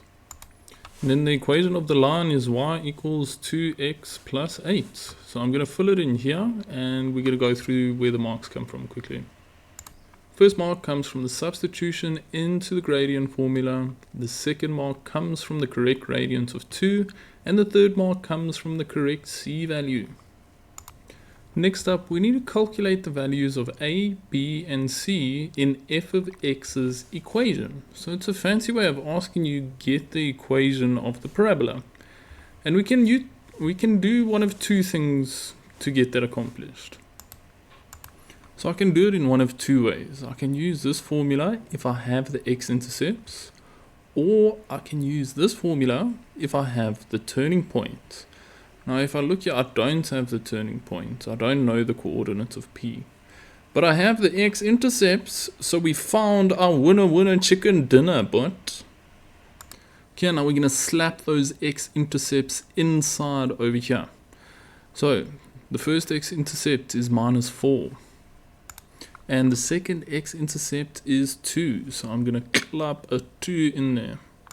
Okay, and then -4 will become +4. And you really want to get comfortable enough just to write this straight away. So what I remember is it's the opposite signs. So if this one is -4, this one will be x plus 4. If this one is +2, this one will be x minus 2. Okay, now to get a, we need to sub in a different point and then solve for a. So if I scope out my blue graph, hey, how's it, bro? We've got a point here. So we're going to sub it in to get a. And we're going to sub it in immediately. And when I sub it in, just remember the first one is x, the second one is y. So we're going to change this y to an 8.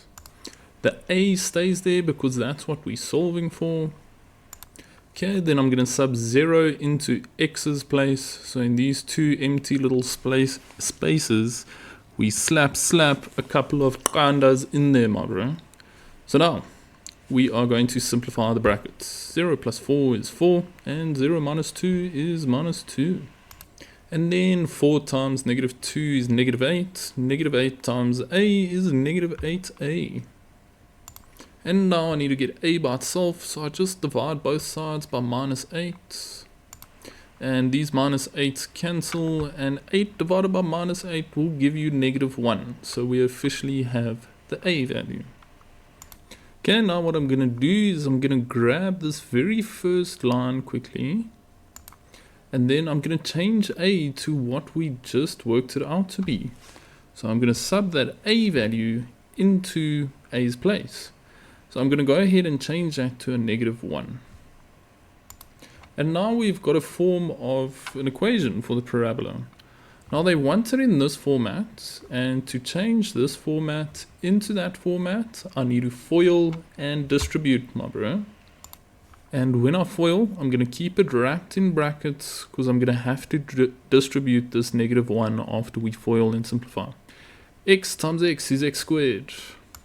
And then I get a -2x with the outer terms, a plus 4x with the inner two terms, and a -8 with the last two terms. And now we're going to do the like terms in the middle here. So -2x plus 4x is just a plus 2x. And the last thing left to do is distribute that -1 into the bracket.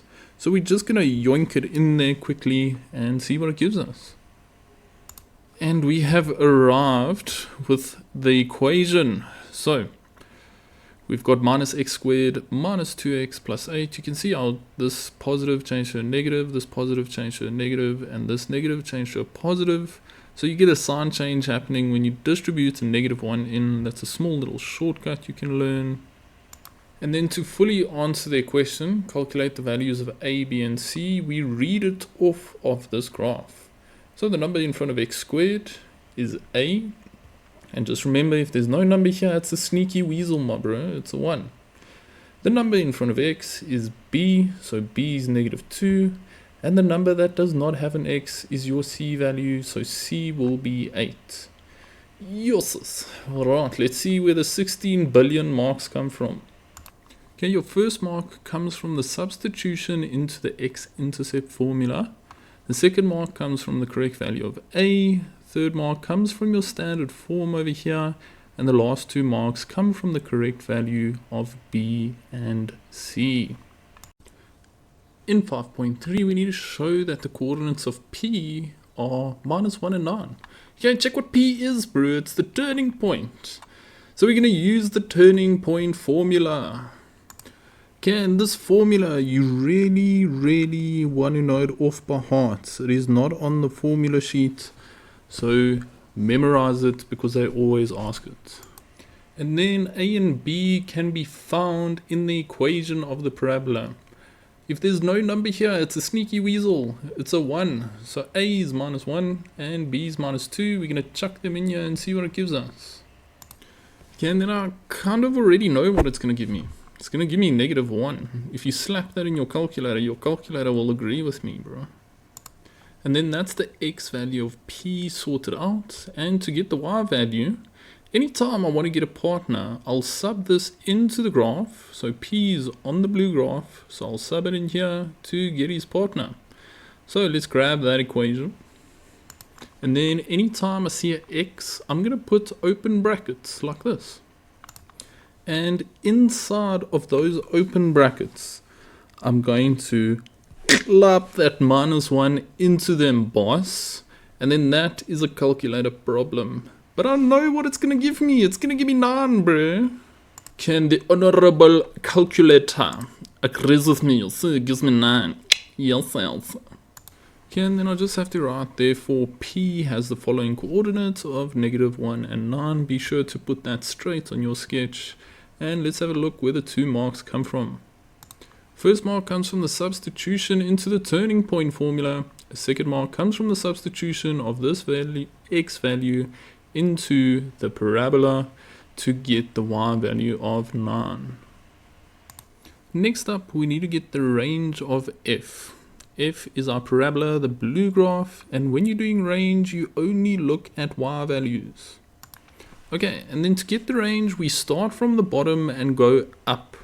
So if we start from the bottom, this graph goes on forever downwards. So we say it starts at negative infinity. And then I keep following it up till where it ends. So if I just keep going up, and keep going up, we can see that the turning point is the last point that this parabola ever reaches. So the last ever y value it's ever going to reach is 9. So we kind of say it starts here and it ends there. And how we write that mathematically is we say x is an element that starts at negative infinity. Infinities always get circle brackets. And it ends at 9. And then we clap a square bracket there because it does include 9. The graph does exist at 9. And there is another way to write it if you don't like that way. You can simply just say the y values are always going to be smaller than or equal to 9. That's a shorter way of saying what we said previously. My personal preference is the previous one. It helps you see where it starts and ends better, and then this comes naturally after a while of getting used to the first one. So yeah, you just get 1 mark a pop there. In 5.5, we need to determine the equation of a new line P that is perpendicular to G and it passes through the point C. So let's draw that so we can understand what we're actually doing. So we know 2 things about this line. It is perpendicular to G, which is the green graph. So the orange graph I've represented as P. So it's perpendicular, aka at a 90-degree angle. And it also passes through point C, so it's going to go through point C over there. And now to get the equation of a straight line, I'm going to use my classic y equals mx plus c, bruh. Okay, and if I'm going to use y equals mx plus c, I need the gradient. So to get the gradient of the orange line, we have to use the perpendicular lines formula gradient. Oh my word, I butchered that one. We're going to have to use the formula for perpendicular lines. And just to run through that formula quickly, when you multiply the gradients, you get negative 1. And a shortcut is you can flip the fraction and change the sign. So you see how this was 2 over 5? I flip it to get 5 over 2. And then this one is positive, so this one will be negative. So let's grab this formula and start playing around with it. Okay, so my first gradient will be the gradient of this green line, which is the number in front of x, which is a 2. So I'm going to slap a 2 in here, but... And then I need to get this gradient on its own, so I just divide both sides by negative 2. Divide by positive 2, sorry. Okay, these 2's cancel, and I'm left with the gradient to be minus a half. Okay, after we get our gradient, we're going to do y equals mx plus c like we discussed earlier. So I'm going to slap that gradient in there, but just like that. And now we need to get the c value. And to get the c value, I sub in a point. So I've only got 1 point on my orange graph, it's c. So I'm going to sub c into that formula and solve for c. Okay, so we're going to sub in this point, 2 and 0. Remember the 2 goes into x's place, and the 0 will go into y's place. Minus a half times 2 is minus 1. Okay, and then we're almost there. So this minus 1, I'm going to yoink it over to the other side, and it becomes plus 1. And we officially have c to be 1, and c is representative of the y-intercept. So now I know this point here is 1, and it does look right according to the sketch. So there's one last thing left to do. I'm going to put c back in there and rewrite it. And now we officially have the equation of the line p. And if it makes you comfortable, you can change this y to a p of x like this. And then that's officially klar, my bro. Okay, so let's have a look where the 3 marks come from. Your first mark will come from the gradient of the orange line. Second mark comes from the substitution of this point c to get the c value of 1. And the last mark comes from the correct final answer. Next up, we need to determine the length of line PQ. PQ is over here. And earlier on in this question, they told us something about PQ. They said PQ is parallel to the y-axis. And that's a very fancy way of saying that PQ is a perfectly vertical line, which implies that the x value for P will be exactly the same as the x value for Q. Now, to get the length of a perfectly vertical line, I use the following formula. I'll take the y value on top and I minus the y value at the bottom. So here's the y value on top and the y value at the bottom. We don't have that, so we're going to need to get it. And if I want to get a partner, I take this x value and sub it into the green graph there. So let's go ahead and do that quickly. And then we just pump this in the calculator or work it out mentally. It will give me 6 when I work it out. And now we officially know that y value for Q. So our vertical line is named PQ. So I'm going to change this to a PQ. And the y value on top is 9. So I'm going to change that to a 9. The y value at the bottom is 6.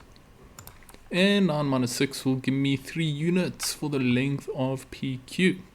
Okay, let's have a look where the 2 marks will come from. Okay, the first mark comes from g of -1, aka getting that y value, and the second mark comes from the correct final answer of 3 units, my bro. And then welcome to your challenge round, for which values of x is f of x divided by g of x bigger than or equal to 0. Okay, f of x and g of x are fancy ways of saying y values, my bro. Okay, and the best way to approach ones like these is you start all the way on the left of your graph and you draw a vertical line. And if I draw a vertical line here, I'm going to start analyzing the x values. The y values. So if I look at the y value here, it's got a negative y value because it's under the x-axis. And if I look at the blue graph over here, that's also got a negative y value. So I'm going to get a negative y value divided by a negative y value, and a negative divided by a negative is a positive. And when I say something is bigger than 0, that's a fancy way of saying it's positive. So it's working over there. And I'm going to draw another vertical line over here and analyze it there to see where it kind of starts and ends. But before I do that, I'm going to have a look at this point over here. Now this point over here, both the y values of the graph is 0.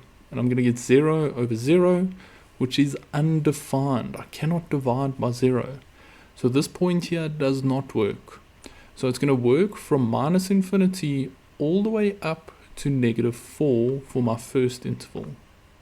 And I do not include -4, so I'll put round brackets because it's going to be undefined there. Okay, now we're going to move along the graph. Now I'm going to draw the vertical line here and analyze. Okay, and if I draw my vertical line over there, the blue graph has a positive y value, and the green graph also has a positive y value. So I'm going to get a positive divided by a positive, which will give me a positive number. So it's working over there, and it keeps working until I reach this point. So I'm going to set up another interval that starts here and ends over there. And then I can include 2, because the blue graph will have a y value of 0, and the green graph will have quite a high y value there. So I'm going to get 0 divided by quite a big positive number, which will give me 0, and it can be equal to 0. So I'll slap that square bracket on there. And now, just to illustrate to you why it won't work after 2, I'm going to draw the vertical line up here.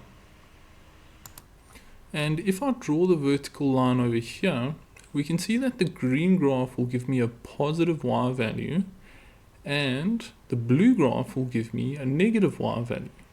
So in that case, I'm going to get a negative divided by a positive, which won't satisfy this inequality. So we are done after writing these two answers. Yes, this question was just straight up nasty, my bro.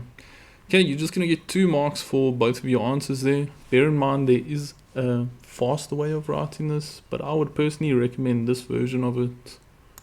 So those previous 2 we can combine into 1 and say x must be smaller than 2, with the condition that x cannot equal -4. Because we established that it works everywhere before 2 except this point. So that's why this notation also is acceptable. And that wraps up question 5, my China beans. In question 6, they give us the equations of 2 functions. And I immediately know what these functions are, because if I see x in the denominator, it makes it a hyperbola. And if I see x in the exponent, it makes it an exponential function. And we need to write down the equations of the asymptotes of k. So we've got to break down this equation like so. So if you want your horizontal asymptote, the one that goes left and right, you look at this number at the end, and it has to be y equals that number. In my vertical asymptote, I look at this number next to x in the denominator, and it has to be x equals the opposite sign of that number. So the vertical asymptote is x equals -3. And to go a bit above and beyond, since my a value is negative, my hyperbola will look like this when I eventually sketch it. So we're just going to write down the axes of symmetry for now, and we just simply write them like this: x equals -3 and y equals 1, and you get a mark for each of those lines. And next up, we need to determine the x and y intercepts of k.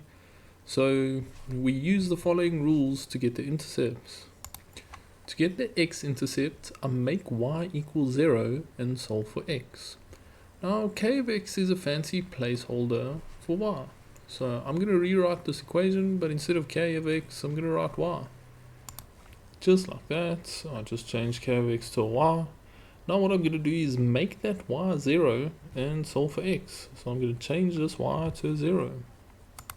And after I change that to a 0, I'm going to yoink this +1 over, and it becomes -1. And then once that's out the way, I'm going to multiply this bracket up to that side, or you can see it as I'm timesing both sides by x plus 3. And after I do that, I'm simply just left with a -4 on this side, and on this side I've got -1 times x plus 3. And now I'm going to divide both sides by this -1 to get rid of it, and to work my way towards getting x by itself. Okay, and when I do that, we're going to slap those -1s out of there, and we're just left with x plus 3 equals 4, and then we're going to yoink this 3 over, and it becomes -3. And 4 minus 3 will just give me 1, and then just be sure to write that in a coordinate like so. So So the x value is 1, and remember we made the y value 0, so we put a 0 there. Now the y-intercept is so much easier. Okay, so I'm just going to grab the original equation, and I'm going to slap a 0 into x's place over there. I'm going to pump that into my calculator and see what it gives me.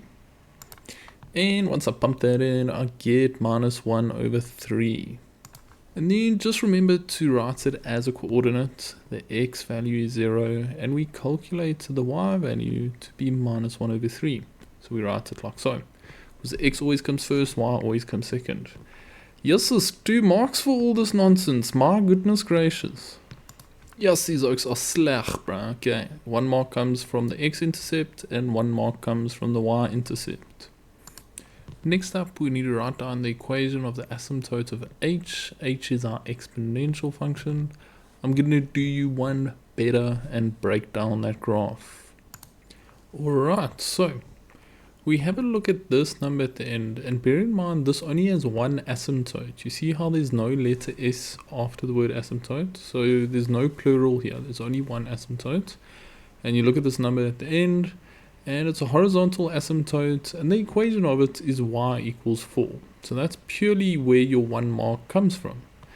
But I like to go a couple of steps further and analyze this graph. So to know what this graph is going to look like, I need to know what the base is. I can't have a minus x here, so what I do is I change it to 2 to the power of minus 1 in a bracket raised to the power of x. And 2 to the power of minus 1 is a half. And now I analyze the a value. A is the number in front of the base, and if there's no number, we assume it's a 1. And I analyze the base, and the base is smaller than 1 but bigger than 0 at the same time. So my graph will adopt this shape. So quite tricky to see that, and especially if there's a negative exponent, it makes your life quite difficult over here. So now for the next question, I already know how I'm going to draw this thing. Very powerful tool if you can get used to that. Next up, we need to sketch the graph of k and h on the same set of axes and clearly indicate all intercepts with the axes as well as the asymptotes. Right, let's grab the equations, grab the asymptotes, grab the intercepts. Let's grab alles van die plaas, my bro. Okay, so let's start off with k of x. Okay, we're going to start by putting its asymptotes on the graph. So y equals 1 is about roughly over there. We're just going to eyeball it. And x equals negative 3 will roughly be about somewhere there. And the y-intercept will be 0 and minus a third. So 0 and minus a third will be like roughly there. And the x-intercept is 1 and 0, so that will be like roughly there. And from earlier, we know our shape is going to be like this. So I'm going to sketch a curve in here. And I'm going to sketch a curve that goes through those 2 points. And the finished product will look just like this. Okay, now we're going to grab the exponential function and draw that guy. And we're going to run into a bit of a problem when we try to draw this one, because we don't know that much about it. All we know about it is its horizontal asymptote, as well as it's going to adopt the shape. But I need to know all the intercepts, so I'm actually going to have to do a little bit of working out. But let's get this on our graph in the meantime. Okay, so I'm going to go for the x-intercept first. To get the x-intercept, I make y equals 0. And then I'm going to yoink that minus 4 over, and it becomes positive 4. And then I'm going to prime base this 4, so it's going to change into 2 squared. Remember, you can hit the old shift fact on your calculator, my bro. After we prime factorize, we can see the bases are the same. So we're going to drop kick those bases out of there, and we make the exponents equal just like that. And then I divide both sides by negative 1, and I get x equals negative 2. Okay, so now that we know where the x-intercept is, we're going to have to plot it. So it's at minus 2, and I see minus 3 over here, so it's got to be a little bit right of that line, somewhere about there. Oh, and now the y-intercept is so much easier, bro. So I just change this x to 0. Okay, then we're just gonna slap that in our calculator, dollar the equals here, and we get -3. So we know that that evaluates to -3. So now we know exactly where the y-intercept is. It's at 0 and -3. And that will roughly, it will have to be above -4, so it will like roughly be there. And 6 years later, we can draw this shape through those 2 points. And yeah, we are done. Okay, let's have a look where the 4 marks come from over here. Okay, so the first mark comes from the correct shape of K, which is the hyperbola. Second mark comes from the intercepts for both graphs. The third mark comes from the asymptotes from both graphs. And the fourth mark comes from the correct shape of H, which is our exponential function, bruh. Next up, it tells us that P of x, which is a completely new function, is equal to 3 times h of x, and they want us to write down the equation of the asymptote of P. I like doing calculations instead of writing it down. It just makes me a lot more comfortable. So I'm going to rewrite this, but instead of h of x, I'm going to leave an open set of brackets. So I'll do it like this. P of x equals 3 times a big bracket. Now h of x has this equation. So I just slap that in there into h of x's place. Okay, after that's out the way, we're going to distribute that 3. Okay, so when I distribute that 3, we just kind of glue it onto the front of that 2 to the power of minus x. And 3 times 4 is 12, and I keep the negative over there. And now I can read the equation of the asymptote. It's the number at the end here, my China bean. And then just remember that it's a horizontal asymptote, so it's got to have a y equals in front, and then we're just going to get 1 mark for our answer over there. In 6.6, we need to write down the equation of Q, the reflection of H in the y-axis. They should say about the y-axis or over the y-axis, but same, potato, potato, bro. Okay, so we've got to know a golden rule over here. And that golden rule is that when you reflect over the y-axis, x changes to -x. So I'm going to rewrite this, but it's a completely new function that's q of x. And wherever you see an x, you leave an open bracket. And then inside that bracket, we're going to change x to -x. And then we're just going to go ahead and simplify that a little bit. A minus times a minus is a positive. So I can simplify q of x to 2 to the power of x minus 4. I don't like to write these down. I like to do calculation steps. You're not going to lose any marks if you do that. So please, by all means, go ahead and take your time. Be comfortable. And your 1 mark just comes from that equation over there. And our last question for this paper asks, determine the x values for which h of x minus q of x equals 0. So that's just blowing a little bit of smoke in your face here. What we're going to do is move this minus qx over to the other side to get this. H of x equals q of x. So it's a very fancy way of asking you, where are the graphs equal? Where are they touching each other? So we're going to need to go back to our sketch to actually help us out with this one.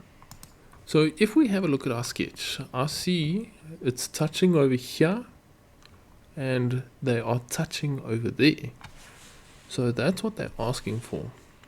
And quite frankly, there's a bit of a mistake with this question because we simply do not have the math skills to calculate these points in high school. So we've just got to eyeball this. We've just got to give our best guess as to what these are going to be.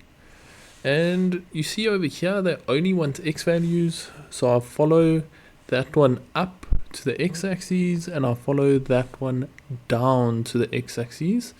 And I'm just going to take an educated guess as to what they will be. This one looks like an x value of -1.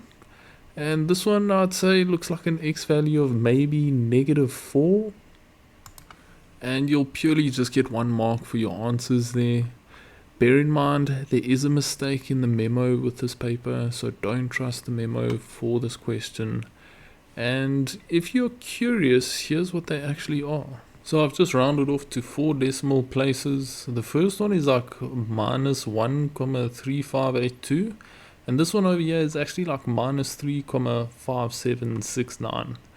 And it's a very complicated way of getting it. You don't even learn that method in high school. And that wraps up this paper, my bro.